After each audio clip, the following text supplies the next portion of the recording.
Bonjour et bienvenue au culte pour ce dimanche septuagésime.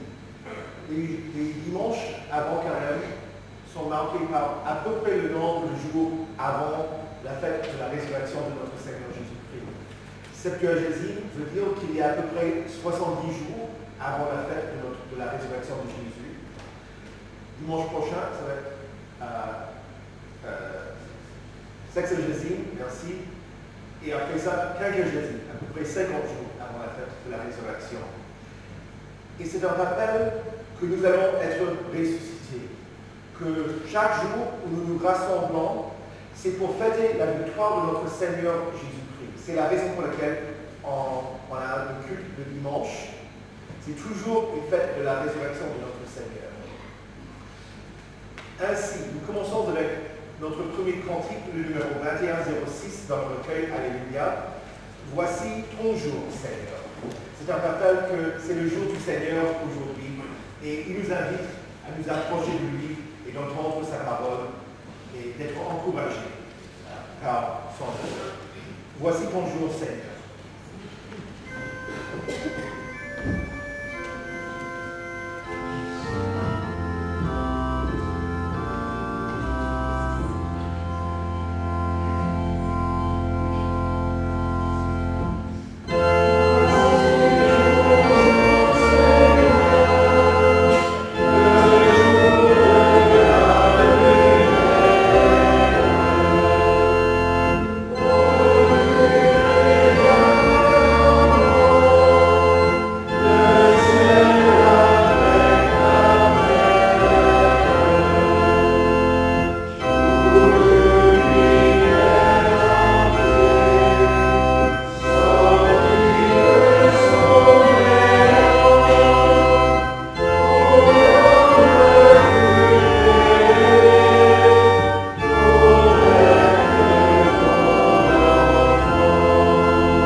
Nous sommes à la page 68, à l'introit 21.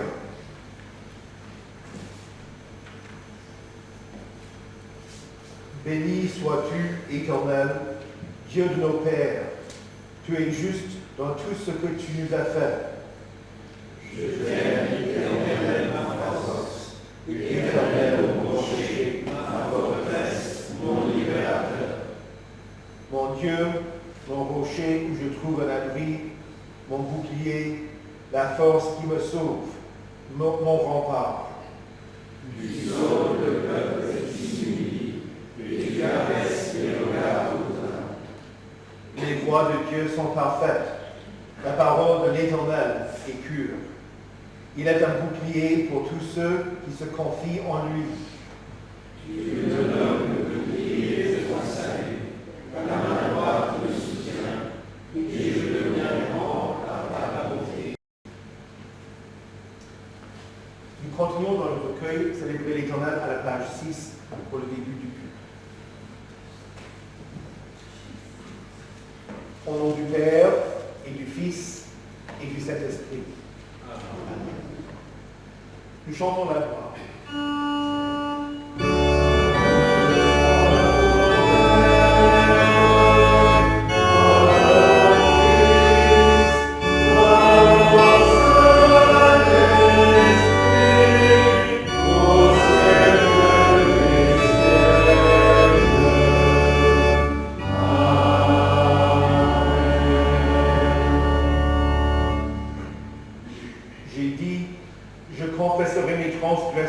À l'Éternel.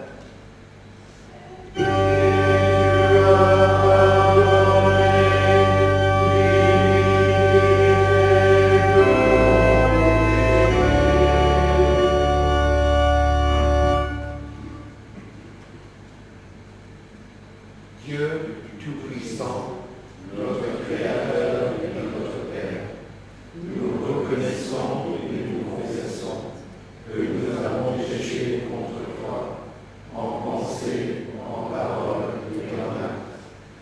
Nous venons chercher refuge en ta miséricorde. Aie pitié de nous, pauvres pécheurs, et pardonne-nous toutes nos fautes.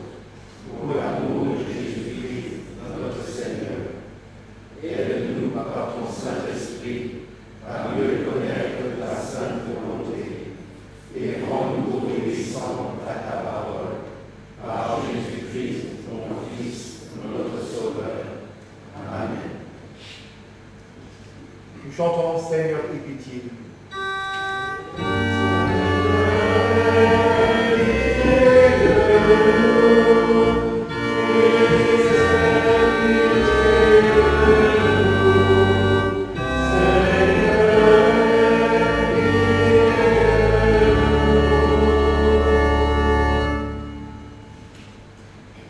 Notre Seigneur Jésus-Christ nous a lavé avec le vin, de l'eau et de l'Esprit à travers le Saint-Baptême. Et nous avons le réconfort et la promesse de Dieu de notre pardon à travers notre statut en tant qu'enfant baptisé. De votre confession de foi en Jésus-Christ et sur la base de mon appel en tant que pasteur, je vous annonce la grâce de Dieu. Et selon le commandement de mon Seigneur, je vous pardonne tous vos péchés au nom du Père et du Fils et du Saint-Esprit. Amen. Nous chantons gloire soit au Père en bas du page 8.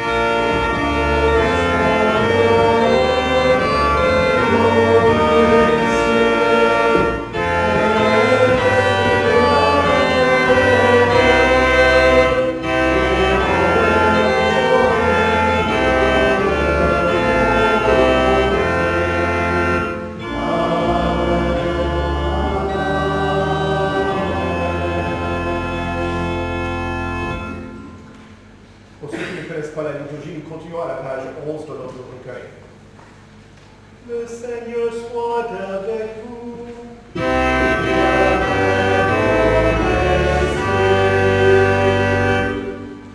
Prions le Seigneur.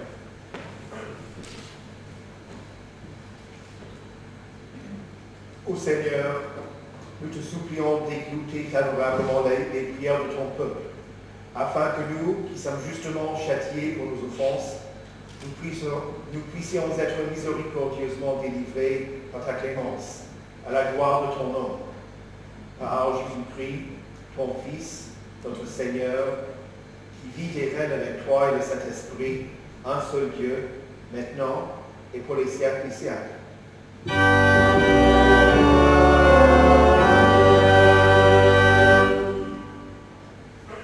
Veuillez vous asseoir.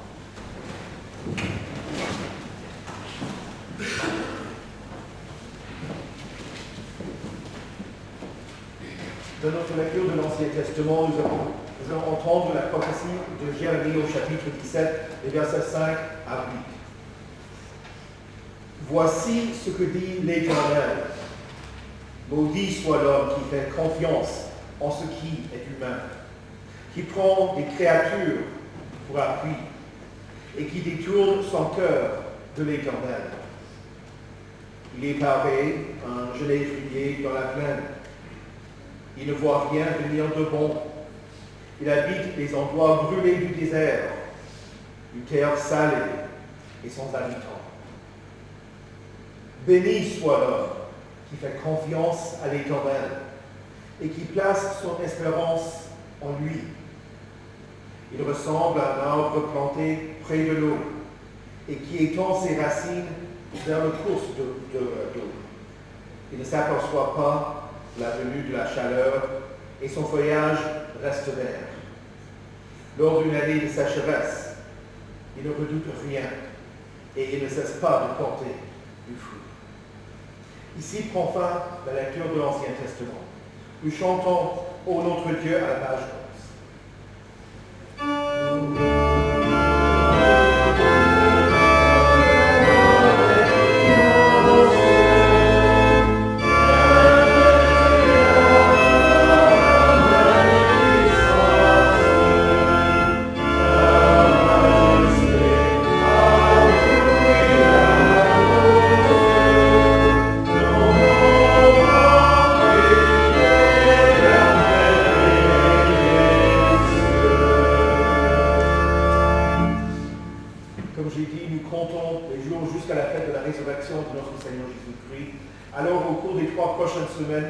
Les textes vont diriger notre attention vers l'œuvre de Jésus, celui qui est le ressuscité. Et voilà le texte qui sera la base de la prédication du pasteur Ferré ce matin. Or, si l'on prêche que Christ est ressuscité, comment quelques-uns parmi vous peuvent-ils dire qu'il n'y a pas de résurrection des morts? En effet, si les morts ne ressuscitent pas, Christ non plus n'est pas ressuscité. Or, si Christ n'est pas ressuscité, votre foi est inutile. Vous êtes encore dans vos péchés. Et par conséquent, ceux qui sont morts en Christ sont aussi perdus. Si c'est pour cette vie seulement que nous espérons en Christ, nous sommes les plus à plaindre de tous les hommes. Mais en réalité, Christ est ressuscité, précédant ainsi ceux qui sont morts. Nous chantons Amen, Alléluia.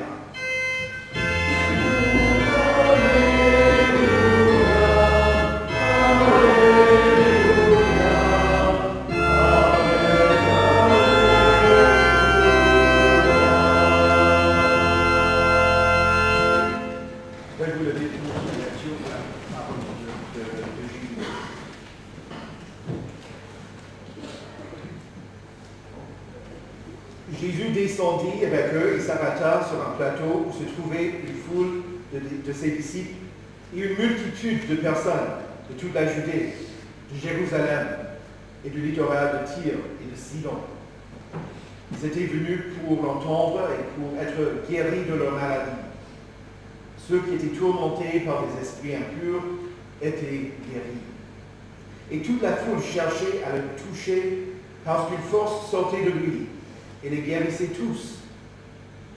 Alors Jésus se leva les yeux sur ses disciples et dit, « Heureux vous qui êtes pauvres, car le royaume de Dieu est à vous. Heureux vous qui avez faim maintenant, car vous serez rassasiés. Heureux vous qui pleurez maintenant, car vous rirez.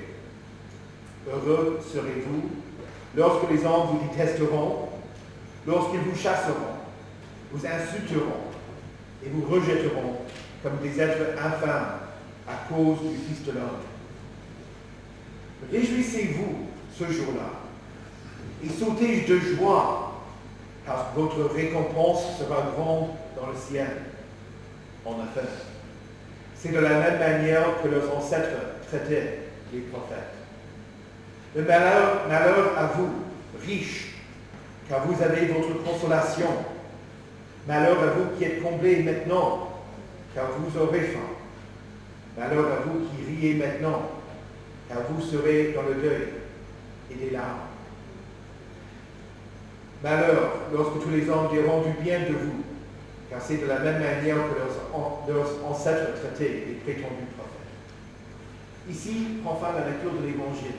Heureux ceux qui écoutent la parole de Dieu et qui la gardent. Nous chantons louange à toi, ô Christ.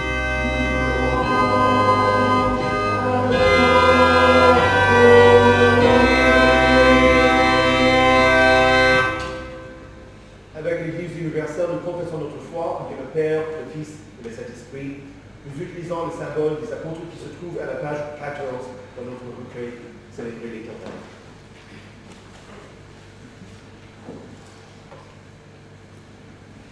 Je crois en Dieu, le Père Tout-Puissant, Créateur du ciel et de la terre.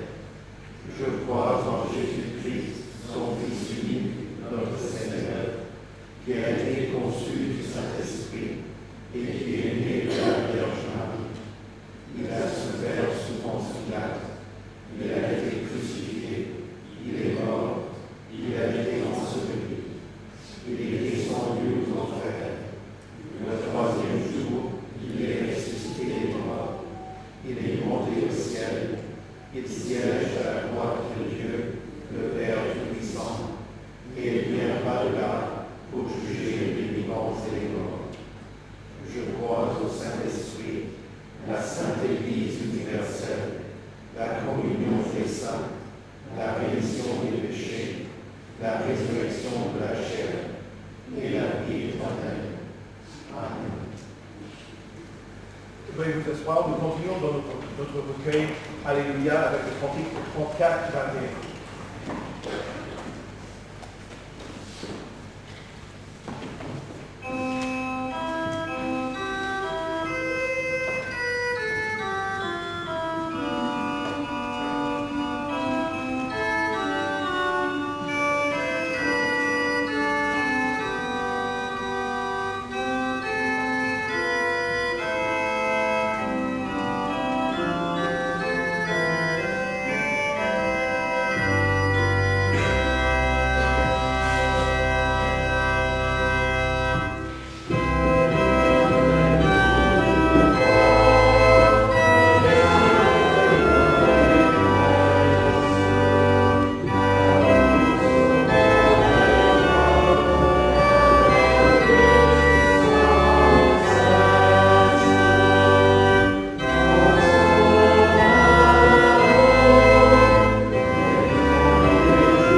Seigneur, nous te remercions pour ta parole et nous te prions pour que par ton Saint-Esprit, tu nous aides à la comprendre tout particulièrement aujourd'hui. Nous te prions aussi de nous protéger des manœuvres du diable qui obscurcit nos cœurs, nos intelligences et nos esprits, qui essaie de tout faire passer par le filtre de notre intelligence ou de notre subjectivité, qui nous fait négliger ta parole, ta grâce et tout ce que tu es. Merci Seigneur pour tous tes bienfaits. Amen.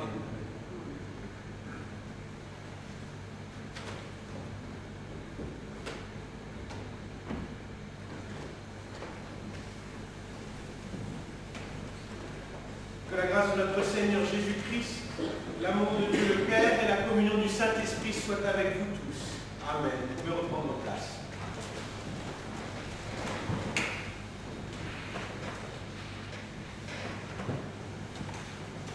Comme l'a mentionné le pasteur Heinz, je vais prêcher sur le texte de la première aux Corinthiens, chapitre 15, les versets 12 et 16 à 20.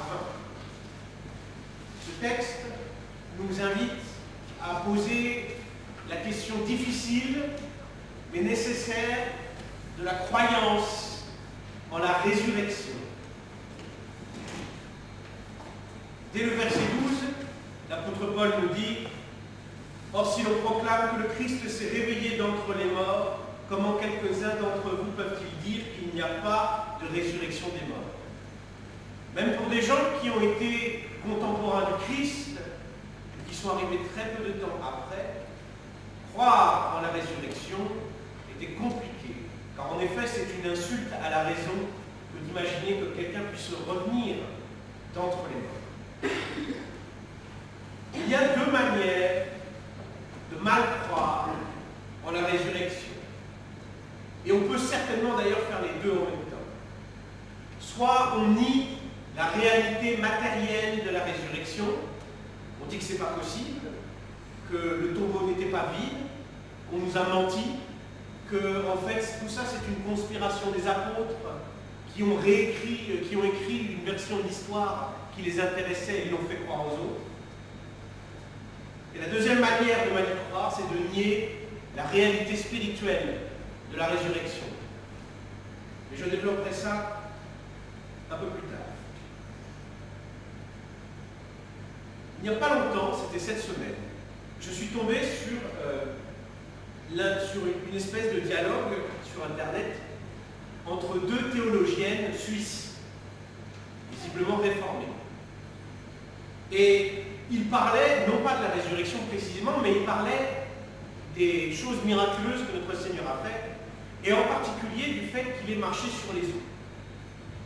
Et une des deux éminentes théologiennes a commencé à dire ah mais moi je pense que je ne crois pas vraiment que Jésus ait marché sur les eaux. Je pense qu'en fait c'est ce qu'on a dit de lui parce qu'à l'époque on avait l'habitude de dire des personnes divines, des divinités, qu'elles avaient la maîtrise des éléments. Donc on a dit que Jésus il a marché sur les eaux, c'est comme si on lui avait donné un titre pour renforcer que la compréhension que c'était quelqu'un d'exceptionnel. Donc en fait, ça serait une espèce de construction. Pourquoi?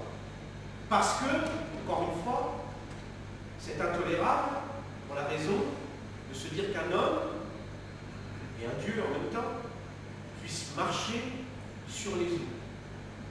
Si ça déjà c'est intolérable, combien est encore plus intolérable d'imaginer qu'on puisse revenir d'entre les morts, ressusciter.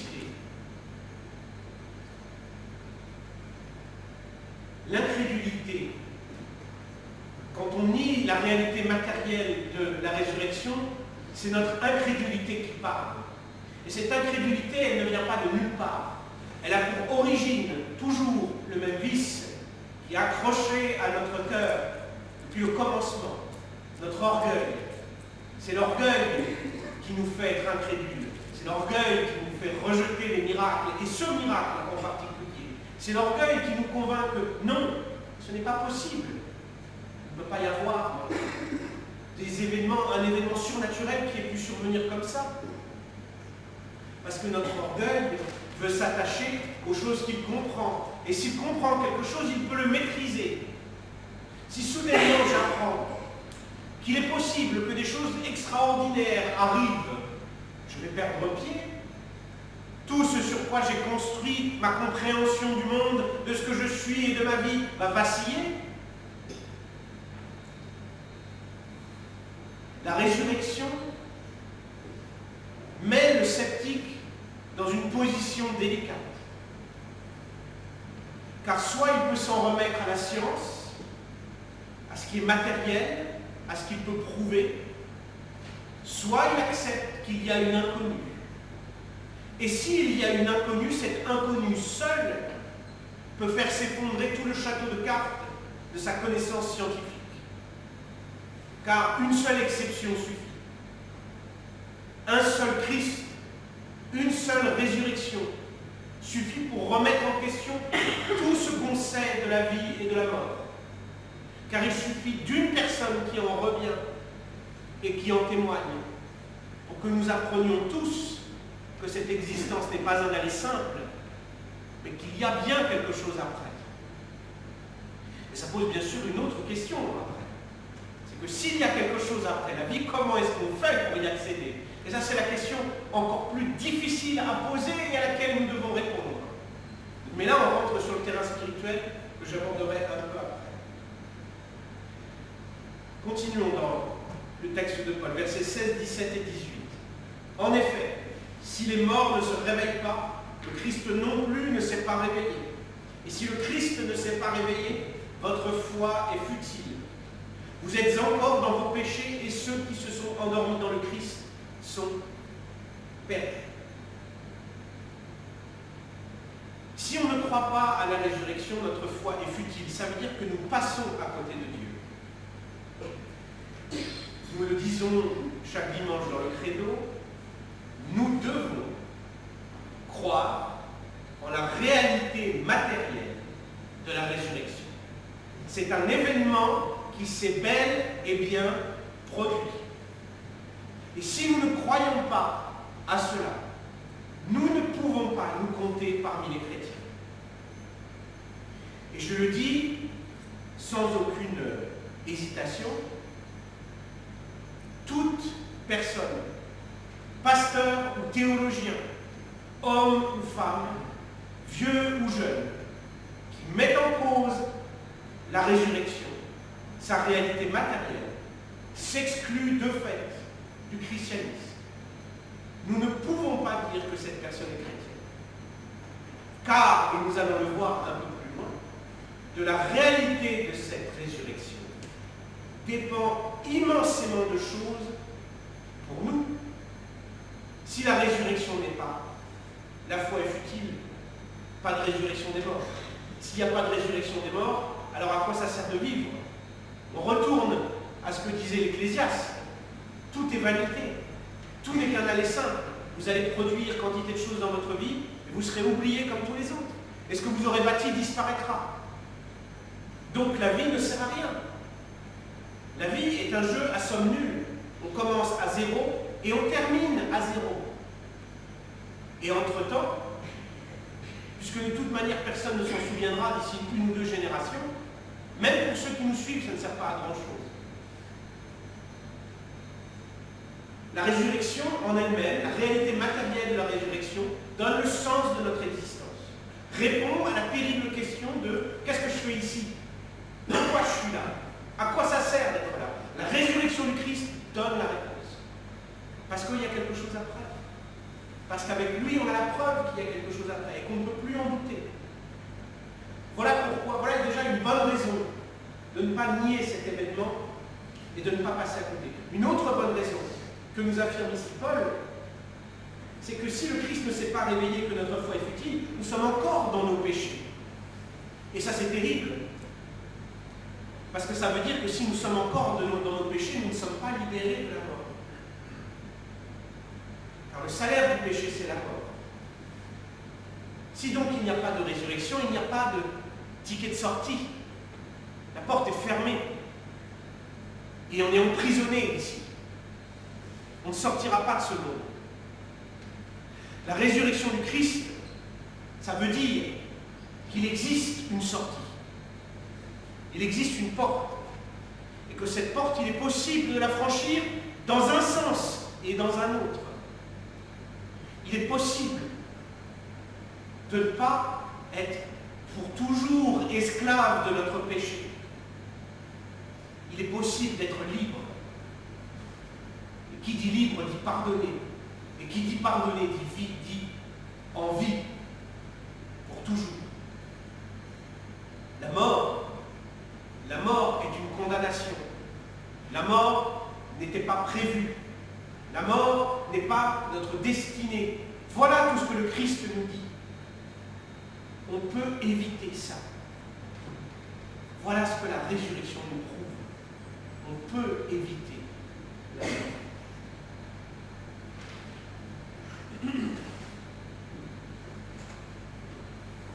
Je reviens à mes théologiennes suisses.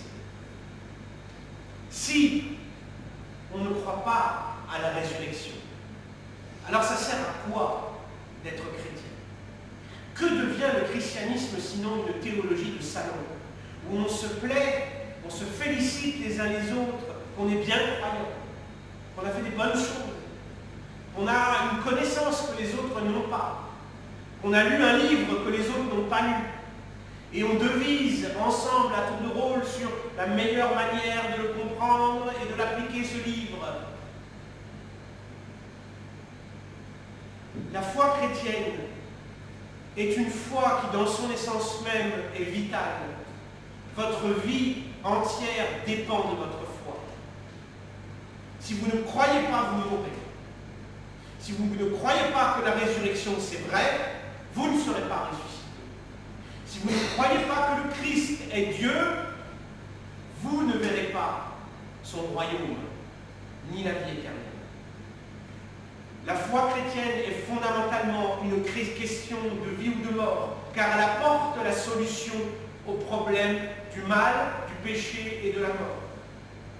Et si on la coupe de la résurrection miraculeuse du Christ, alors tout devient théorique. Tout devient discussion entre bonnes gens, en bonne intelligence. Tout devient des bons conseils, des bons proverbes de sagesse. Tout devient des œuvres humaines, en fait.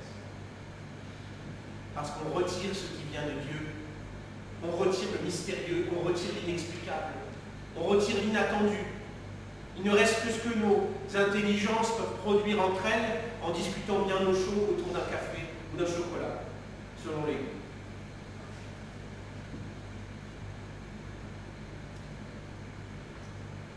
Et notre orgueil, lui, se plaît à cette théologie de salon, à ces discussions illusoires, à ces philosophies qui flattent l'ego et l'intelligence. Qu'est-ce qu'on se sent bien de comprendre les choses? Ça donne encore plus l'impression qu'on maîtrise notre vie. Alors pensez bien que l'inconnu, le mystérieux, l'inexplicable de la résurrection n'a pas sa place. Contentons-nous de discours bien maîtrisés, bien compris, bien écrits, bien réfléchis, bien récités. Voilà ce à quoi le monde nous appelle. Plutôt que il nous attire vers le connu, vers ce qui est humain, et pas vers l'intolérable mystère, vers l'au-delà de ce monde.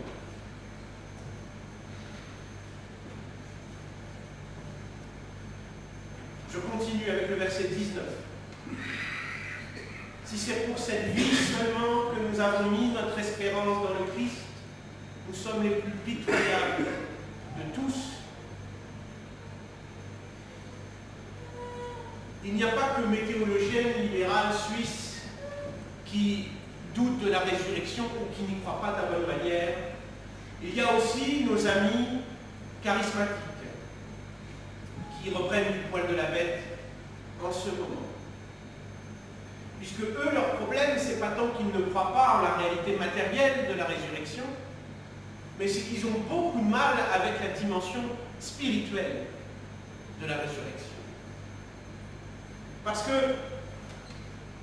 Si un libéral va chercher dans Dieu une inspiration, un idéal, des principes éthiques pour bien vivre ici et maintenant, le charismatique, lui, va chercher la même chose, mais avec des guérisons, du parler en langue, des paroles prophétiques et ce genre de choses. Mais le résultat est le même. Il faut que la foi chrétienne n'ouvre non pas sur un au-delà du monde, mais nous permette d'optimiser notre vie ici, nous rendre plus efficaces, en plus grande maîtrise.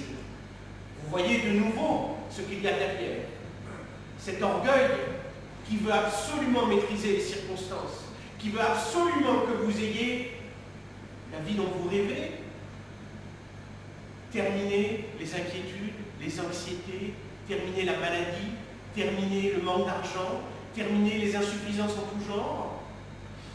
Vous êtes une bonne personne parce que vous participez à telle ou telle charité au nom de Dieu. Vous êtes, comment dirais-je, garanti des richesses éternelles parce que vous avez prié de la bonne manière, que vous avez chanté de la bonne manière, que vous avez le don du Saint-Esprit, de l'onction, vous parlez en langue et vous avez vu des gens faire des miracles et recevoir la guérison. Alors vous êtes quelqu'un d'exceptionnel et vous êtes remis en course. Grâce à Dieu, vous avez des outils maintenant pour chasser les incertitudes. Sauf que ça ne marche pas. Ça ne marche pas. Pour avoir moi-même fréquenté ce genre d'assemblée, ce que j'avais autour de moi, c'était des gens qui étaient sous perfusion. Perfusion de Saint-Esprit. Perfusion comment dirais-je, de certitude qu'il fallait sans arrêt renouveler dimanche après dimanche. Parce qu'au fond, ils n'étaient pas sûrs d'eux-mêmes. Ils n'avaient pas ce que normalement la foi doit donner. La foi donne la paix. Si vous voulez le signe que vous avez la foi, avez-vous la paix que le Christ a promis? Pourquoi la paix? Parce qu'une bonne compréhension spirituelle de la résurrection, c'est de comprendre que cette résurrection n'est pas seulement une réalité matérielle, que c'est quelque chose qui s'est fait pour vous précisément. C'est-à-dire que quand le Christ est monté en croix et qu'il est mort, puis qu'il est ressuscité, c'était pour vous. Et il a pensé à vous, pas à vous comme une foule, sans distinction, sans visage, mais à vous, personnellement, par votre prénom.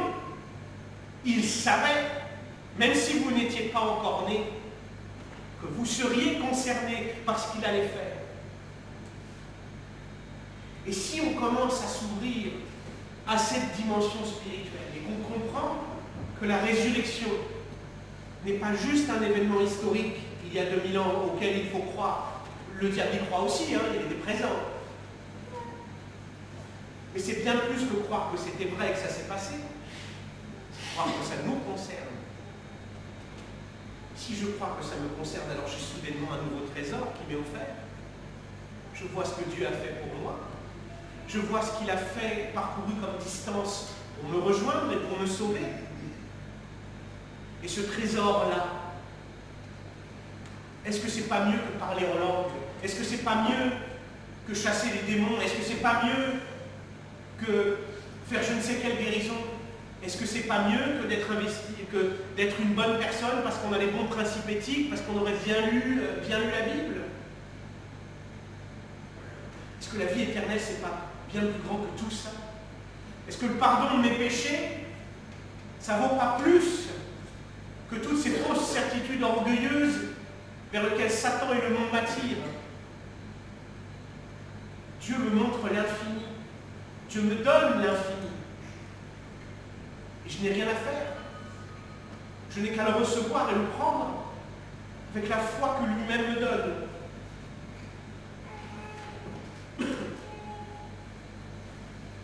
Verset 20, le Christ s'est bel et bien réveillé entre les morts.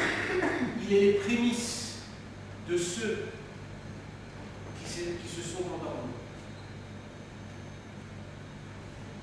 Le profit numéro 1 que nous retirons de notre foi en la résurrection, c'est que nous serons réveillés nous aussi Et c'est pour ça qu'il est capital d'y croire. C'est pour ça que, comme je vous disais, c'est une question de vie ou de mort. Cette réalité n'est pas que matérielle, elle est aussi spirituelle. Et elle a des conséquences spirituelles. Elle est tournée vers nous. C'est pour nous que tout a été fait. Je dirais même que c'est à cause de nous. Il fallait bien payer le prix pour notre péché. Et ça a été fait. L'offense a été lavée par le sang de Christ. Et la résurrection est le témoignage que ça a bien été fait. C'est la proclamation que ça a été fait. Jésus, en revenant, montre qu'il règne, qu'il est glorieux, qu'il a vaincu la mort, qu'il a vaincu tous les obstacles qui existent entre l'homme et Dieu, hormis bien sûr ce à quoi nous retournons, comme le chien qui retourne à son vomi. Car en réalité, tout est sous nos yeux. La table est dressée, tout est posé dessus. Et si nous ne nous en saisissons pas, c'est à cause de notre péché, c'est à cause de nous-mêmes, et pas à cause de Dieu, qui lui a fait tout le travail pour venir jusqu'à nous, et il fait même le service après-vente, parce que quand vous le priez, vous savez qu'il est là et qu'il vous entend. Quand vous êtes rassemblés ce matin, entre frères et entre sœurs, vous savez qu'il est parmi vous parce qu'il l'a promis. Dieu a même fait bien plus que sa mort et sa résurrection. Et la parole et les moyens de grâce, votre baptême est le rappel que vous êtes mort avec le Christ et que vous ressusciterez avec le Christ. Le souvenir des promesses qu'il contient, dont vous vous saisissez avec votre foi. C'est bien l'affirmation que cette résurrection est vraie, matériellement et spirituellement. Et que si Jésus est ressuscité, vous aussi, vous ressuscitez.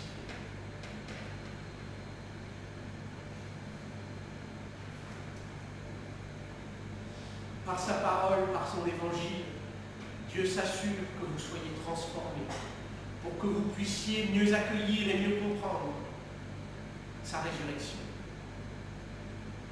À quoi devrait ressembler la vie chrétienne? Qu'est-ce que vous devriez chercher? Martin Luther disait qu'il fallait méditer les souffrances du Christ. J'ajouterai à cela que nous pouvons aussi méditer en profondeur sa résurrection et que ça va nous faire gagner énormément de temps. Il y a beaucoup de prières inutiles dont on peut s'épargner, beaucoup de recherches de miracles qui n'existent pas, beaucoup de parler en langue, beaucoup de louanges extatiques, beaucoup de discussions de salon pseudo-philosophiques, beaucoup d'attirance vers des sagesses orientales ou autres qu'on peut s'épargner si on écoute simplement et qu'on médite l'annonce de la résurrection. Et c'est parfait. Vous savez qu'il y a un lieu sur terre où chaque dimanche vous en entendrez parler. Exactement le lieu où vous vous trouverez. Cette église que le Christ s'est formée précisément pour ça, précisément pour que vous receviez les moyens de grâce, précisément pour que vous receviez cet évangile qui va vous donner la foi, pour que le Saint-Esprit que vous avez reçu lors de votre baptême se réveille à chaque fois que l'évangile est proclamé, pour vous réveiller à votre tour, que vous sentiez dans votre cœur l'agitation, la forte agitation de Dieu qui veut vous transformer, vous sanctifier et faire de vous des créatures nouvelles un peu plus chaque jour. Dieu a tout préparé. Il a tout prévu. Ne cherchez pas ailleurs. Ne cherchez rien d'autre. Méditez la résurrection. Méditez l'amour qui préside, qui précède cette résurrection et qui l'a causée. Et vous n'aurez rien à craindre. Car vous serez suffisamment nourris, matériellement et spirituellement.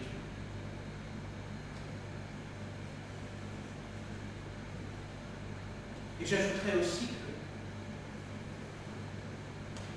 plus vous croirez en la résurrection, plus vous aurez la paix. La paix qui vous permettra non pas de devenir des mystiques qui observent le monde et qui ne font rien, mais au contraire, la paix qui permet d'agir, qui permet justement de donner parce qu'on n'a plus peur de perdre, on n'a plus peur de manquer, qui permet d'aimer l'autre parce qu'on n'a plus peur d'avoir mal si on est trahi, si on néglige notre amour, si on nous méprise. C'est ça la paix que Dieu va vous donner, à mesure que vous serez rassurés par cette promesse et que vous croirez en cette promesse, que vous aussi vous serez ressuscités avec lui. Car en effet, qu'est-ce qui pourrait vous arriver?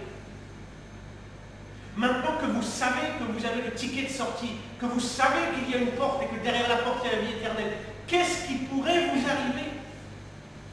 Le Christ est ressuscité. C'est terminé maintenant. L'épreuve est finie. La solitude aussi. L'absurdité pareille. Votre vie a un sens. Et l'éternité vous attend. C'est dans cette méditation que vous trouverez la paix promise. Je vous donne rituellement mais avec le cœur que la paix de Dieu, qui surpasse toute intelligence, garde vos cœurs et vos esprits en Jésus-Christ pour la vie éternelle. Amen.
Nous prions.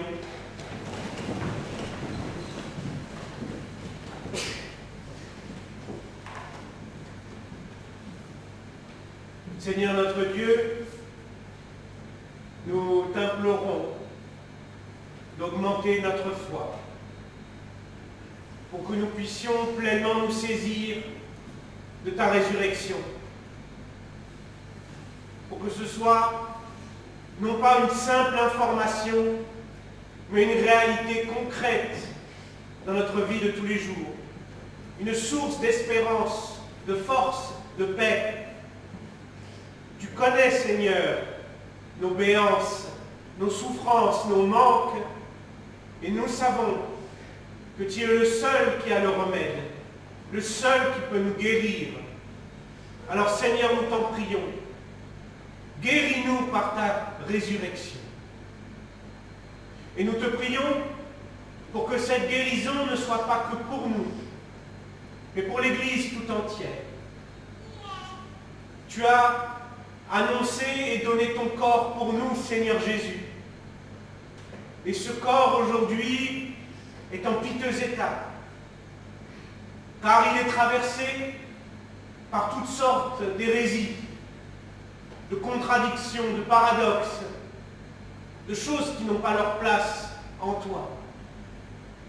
Seigneur Jésus, aide-nous à annoncer la paix que tu offres, l'amour avec lequel tu t'es donné pour nous et tu nous sauves. Aide-nous à témoigner, Seigneur, auprès de toutes celles et de tous ceux de l'Église qui ont besoin de t'entendre et de réaliser qu'il n'y a plus rien à chercher parce que tu nous as déjà trouvés.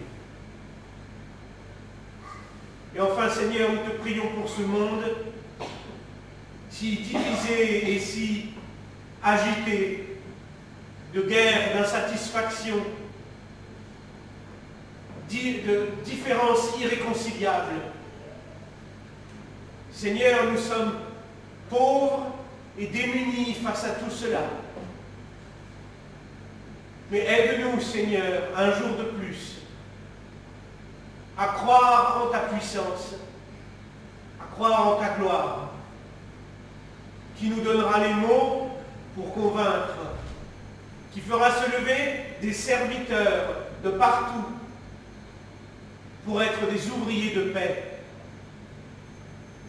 qui rassemblera ce qui est dispersé et qui transformera les cœurs qui ont besoin d'être transformés. Nous avons foi, Seigneur, que cette situation n'est pas hors de contrôle, mais que tu es pleinement présent dans ce monde avec nous et que tout se passe selon ta volonté. Aide-nous, Seigneur, à l'accepter et à en témoigner, afin que le monde le sache. Et enfin, Seigneur, comme tu nous as appris à le faire, nous te prions tous ensemble en te disant: Notre Père, qui es aux cieux, que ton nom soit sanctifié, que ton règne vienne, que ta volonté soit faite sur la terre comme au ciel. Donne-nous aujourd'hui notre pain de ce jour. Pardonne-nous nos offenses, comme nous pardonnons aussi à ceux qui nous ont offensés. Et ne nous laisse pas entrer en tentation, mais délivre-nous du mal. Car c'est à toi qu'appartiennent le règne, la puissance et la gloire pour les siècles des siècles. Amen.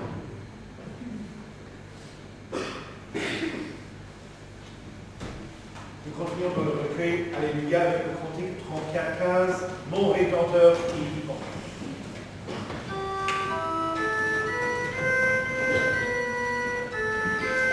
Que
Nous présentons nos offrandes au Seigneur à la prière.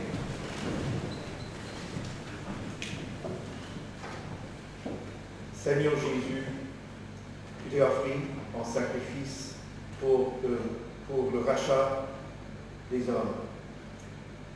Nous te rendons grâce pour ta bienveillance envers nous, pour ta bonté et ta générosité. Reçois les offrandes que nous te présentons aujourd'hui pour le bien-être de ton Église et pour l'avancement de ton règne sur terre, pour que les gens entendent la bonne nouvelle de ta résurrection et mettent leur confiance en toi. Amen.